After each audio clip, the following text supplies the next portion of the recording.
Hello everyone, अभी हम पढ़ते हैं अपने आईएल मार्कर्स वगैरह के बारे में। ठीक है, तो एक्यूट इन्फ्लामेशन क्या होती है? अभी अभी इन्फ्लामेशन हुई है, मतलब उसको 1 नंबर दे दो, TH1 दे दो। ठीक है, उसके बाद 17 6 हो गया एक हमारा इंपॉर्टेंट, जो कि फीवर वगैरह भी कराते हैं सारे। एंड 17 22 23 याद रख सकते हैं। TNF अल्फा, वो भी अल्फा मतलब 1। ठीक है, ऐसे याद रखना है।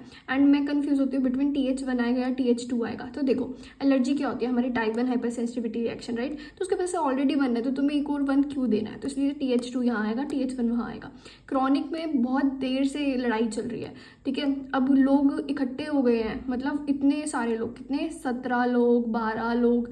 ठीक है, 12 में से ही अगर तुम इसको अलग अलग करो तो 1 और 2 निकलेगा। 1 तो ऑलरेडी जा चुका है, तो 2 यहाँ पर आ जाएगा। ठीक है, इंटरफेरोन गामा, गामा मतलब ग्रैन्युलोमा, बहुत देर से लड़ाई चल रही है। TGF बीटा, TGF बीटा जो है वो दुबला है, वो इन्फ्लामेशन, वो लड़ाई भी करवा रहा है, वो लड़ाई नहीं भी करवा रहा है। ठीक है, तो एलर्जी हो गया हमारा। एलर्जी में 4 5 कैसे लर्न करें? एलर्जी में बेसिकली ईस्नोफिल एंड IgE आता है। ई कौन सा वर्ड हुआ हमारा, कौन सा अल्फाबेट है? 1 2 3 4 5, राइट? तो 5 के अंदर क्या होगा? 4 आ गया, 5 आ गया, एंड 1 + 3 = 4, ऐसे याद रखेंगे। अब एंटी इन्फ्लामेशन में 10 बस बहुत हो गया, कितनी लड़ाई करोगे? TGF बीटा तो दुबला था ही, एंड लाइपोक्सिन हो गया।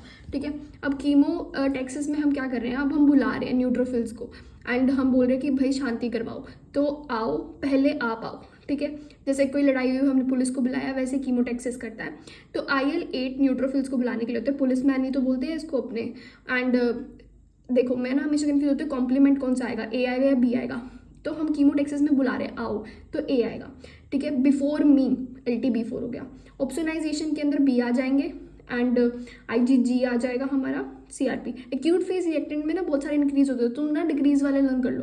तो एल्ब्यूमिन जो हो गया हमारा, ट्रांसथायरिन हो गया। देखो, ये देखो, ग्लोबुलिन बढ़ता है तो एल्ब्यूमिन कम होता है। ट्रांसफेरिन क्यों कम हो रहा है? क्योंकि हेप्टोग्लोबिन बढ़ रहा है, एंड ट्रांसथायरिन उसका भाई है, तो फिर नाम मिलता जुलता है।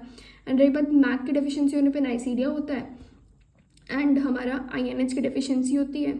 एंड C3 जो होता है ना, वो INH की डेफिशिएंसी पे क्या होगा हमारा? C1 की एंजियोडीमा। एंड C3 जो होता है वो दोनों पाथवेज में होता है, इंट्रिंसिक एंड एक्सट्रिंसिक। एक खास बात TGF बीटा के बारे में, ये ट्यूमर ग्रोथ फैक्टर नहीं होता, तो इसको कभी भी ऑन्कोजिन मत मांगना, ये ट्रांसफॉर्मिंग ग्रोथ फैक्टर होता है। ठीक है, तो वैसे भी ये देखो दोनों जगह पे थे ना, ये ट्रांसफॉर्मेशन के लिए होता है। ठीक है, थैंक यू।